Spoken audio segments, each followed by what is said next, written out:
ಹೊನ್ನಳ್ಳಿ ಬರೋ ರಸ್ತೆನ ಸ್ವಲ್ಪ ಕಾರ್ ಇದ್ರೆ ಯಾವಾದ್ರು ಹೊನ್ನಳ್ಳಿ ಬರೋ ರಸ್ತೆಯಲ್ಲಿ ಯಾರು ಕಾರ್ ಹಾಕಿದ್ರೆ ಕಾರ್ನ ತೆರವುಗೊಳಿಸ್ಬೇಕು. ದಯಮಾಡಿ ಹೊನ್ನಳ್ಳಿ ಬರೋ ರಸ್ತೆಯಲ್ಲಿ ಇರ್ತಕ್ಕಂಥ ಜೇಸಿಬಿ ಅವರು ಇರ್ಬೋದು, ಕಾರ್ ಹಾಕ್ಬೇಕು, ತೆರವುಗೊಳಿಸ್ಬೇಕು.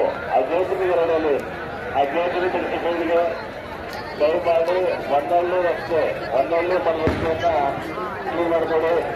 ದಯಮಾಡಿ ಯಾರಾದ್ರೂ ಹೋಗಿ ಹೊನ್ನಳ್ಳಿ ಬರೋ ರಸ್ತೆಯನ್ನ ತೆರವುಗೊಳಿಸಿ. ಯಾರ್ಯಾರು ಕಾರ್ ಹಾಕಿದ್ರ ದೇವ್ರನಲ್ಲಿ ಯಾರ್ಯಾರು ಕಾರ್ ಹಾಕಿದ್ರ ಎಲ್ಲರೂ ಕೂಡ ಆ ಕಾರುಗಳ ತಪ್ಪಬೇಕು.